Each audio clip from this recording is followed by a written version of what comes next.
So with the latest event vehicle being released, and that being the XA38 Grizzly, we do have to talk about the vehicle itself. In today's video, we're of course going to be talking about the XA38 Grizzly, the stats, and what I think about this plane. So without further ado, let's get started with the plane itself. Starting with the history. In December of 1942, the United States Air Force, Army Air Force to be exact, because the Air Force itself was created after World War II, contacted Beech Aircraft to develop two prototypes of the Model 28 destroyer, later prototypes of the XA-38. Originally conceived as a bomber interceptor, the design shifted to a ground attack role to replace the Douglas A-20. It featured a 75mm nose-mounted cannon, two forward-firing 50 caliber machine guns, and two twin 50 calibers in the remote-controlled dorsal and ventral turrets. This was manned by the pilot and the rear observer/gunner, and the XA-38 flew first time on May 7, 1944, and exceeded performance expectations during the trial.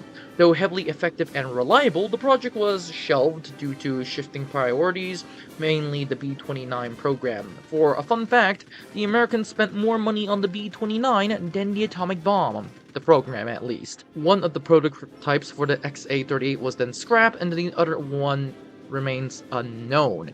And without further ado, let's move on to the stats. And the stats is quite simple. The XA-38 is an American twin-engine attack aircraft developed in 1944 to combat armored vehicles and fortifications.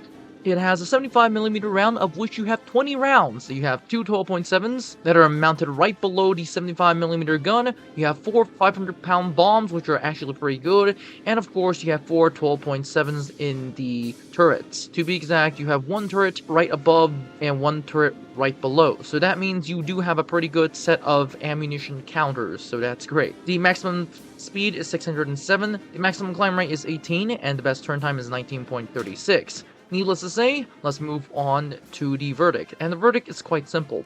This is a very good attack aircraft. For starters, it has a 75mm gun. The plane is relatively better controlled than some of the other planes in the game. It does have four 500-pound bombs, which is actually insane. If you know how to use them and if you know how to drop them, you're pretty good. On the other hand, the 12.7s is pretty good for taking out planes. The 75mm usually kills the planes in one shot, as it's supposed to do. And the 12.7s in the turrets can help you a lot with enemy planes who want to kill you as soon as possible, granted.